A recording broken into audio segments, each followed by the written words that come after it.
Hello everyone, আপনারা সবাই কেমন আছেন? আশা করি অনেক ভালো আছেন। আমিও মোটামুটি ভালো আছি। তো বেশ কিছুদিন ধরে খুব একটা শরীরটা ভালো যাচ্ছে না। আমার গলার ভয়েস শুনে নিশ্চয়ই বুঝতে পারছেন। তো এখন বাজে সকাল 8:30। এখন থেকে আমি আমার ব্লগটা স্টার্ট করলাম। তো আজকে সারাদিন কি করব না করব সব কিছু একটু আপনাদের মাঝে তুলে ধরার চেষ্টা করব। তো বেশ কিছুদিন ধরে কন্টিনিউ বৃষ্টি হয়ে যাচ্ছে। তো দেখুন চারিদিকে আকাশটা পুরো মেঘলা করেছে।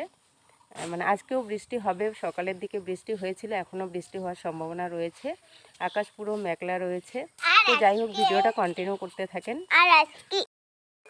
তো এই যে দেখুন চারিদিকে মেঘ করেছে, পুরো ঘন কালো হয়ে আসছে, ঘন কালো মেঘে ঢেকে গেছে আকাশ। মনে হয় এক্ষুনি বৃষ্টি নামবে। তো যাই হোক, এদিকে আমার স্টুডেন্ট চলে আসে। তো স্টুডেন্টদেরকে এখন পড়িয়ে দেব, দিয়ে আমি ব্রেকফাস্ট করে নেব। তো এদেরকে এখন পড়াচ্ছি। যাই হোক, পড়া শেষ হয়ে গেছে, এদের ছুটিও দিয়ে দিলাম, দিয়ে চলে আসলাম ব্রেকফাস্ট করার জন্য। তো ব্রেকফাস্ট করব বলে এখানে চাও বসিয়ে দিয়েছি আর সব কিছু রেডি করে নিয়েছি। নেওয়ার পরে এখানে থালার মধ্যে সব কিছু আমি সাজিয়ে নিয়েছি। এখানে নিয়েছি বাড়ির গাছের গাছ পাকা আম, সঙ্গে নিয়েছি সেমাই, আর এখানে নিয়েছি কাজু কিশমিশ। কেনা আম ছিল সেটাও কেটে নিয়েছি, কারণ নষ্ট হয়ে যাবে। খেজুর আর কলা নিয়েছি। সব কিছু মিলে এখন আমি ব্রেকফাস্টটা করে নেব, কারণ আমি একটু ভারী ব্রেকফাস্ট করেই বাইরে বেরোবো, যেহেতু এক জায়গায় যাব। তো যাই হোক, রেডি হয়ে গেছি, আমি ব্রেকফাস্ট সেরে নিয়ে রেডি হয়ে গেছি। এবার আমি হেঁটে হেঁটে টোটো ধরার জন্য রওনা দিব। তো ফাইনালি রেডি হয়ে আমি বেরিয়ে পড়েছি।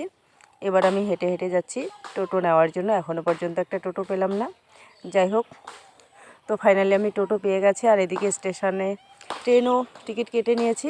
মানে যাই হোক, কিছু ব্যস্ততার কারণে আমি সেখানে ভিডিও করতে পারিনি। জলপাইগুড়ি পৌঁছে গেছি। পৌঁছে গিয়ে এখানে আমার যা যা কাজ ছিল সেই কাজগুলো করে নিয়েছি, আর একটা কাজ বাকি রয়েছে।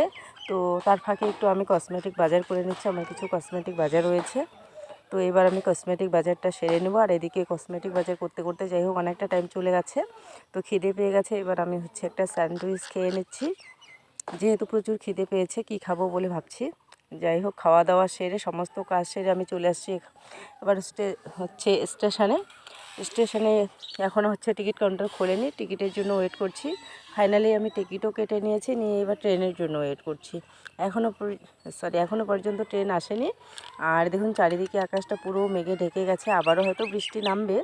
মানে এখন নামবে না, মনে হয় কিছুক্ষণের মধ্যে বৃষ্টি নামবে। যাই হোক, ফাইনালি আমি বাড়ি পৌঁছে গেছি। আর বাড়িতে এসে দেখি একদম গরম গরম ভাত, সব কিছু গরম, জাস্ট আর কি সব কিছু নামিয়ে নিয়েছে। আর এদিকে রেডি করেও রেখে দিয়েছে। তো আজকে আমাদের খাবার টেবিলে ছিল গরম ভাত, ঢেঁড়স আলু ভাজি, মাছের ঝোল, আর ছিল এখানে মাছের ডিমের বড়া। তো যাই হোক, ফাইনালি আমি দুপুরে লাঞ্চটা সেরে বাড়ির আরও গাছ পাকা আম ছিল, সেই আমগুলো আমি কিছু কেটে নিলাম, নিয়ে সবাই মিলে এখন খাবো। তো যাই হোক, এখানে সবাই মিলে আমরা খেয়ে নিচ্ছি। খেয়ে টেয়ে আবার সন্ধ্যা হয়ে আসছে আর কি।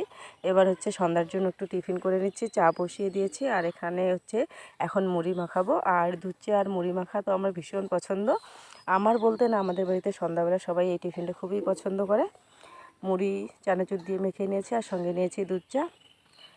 যাই হোক, অন্যদিকে আবার রিলেটিভরা চলে আসছে, মানে আমাদের বাড়িতে রিলেটিভ আছে। যাই হোক, ওদের জন্য শরবত করলাম, ওরা শরবত খেয়ে নিয়েছে। আর এদিকে ডিনারও হয়ে গেছে। আজকের ভিডিওটা কেমন লাগলো অবশ্যই কমেন্টে জানাবেন।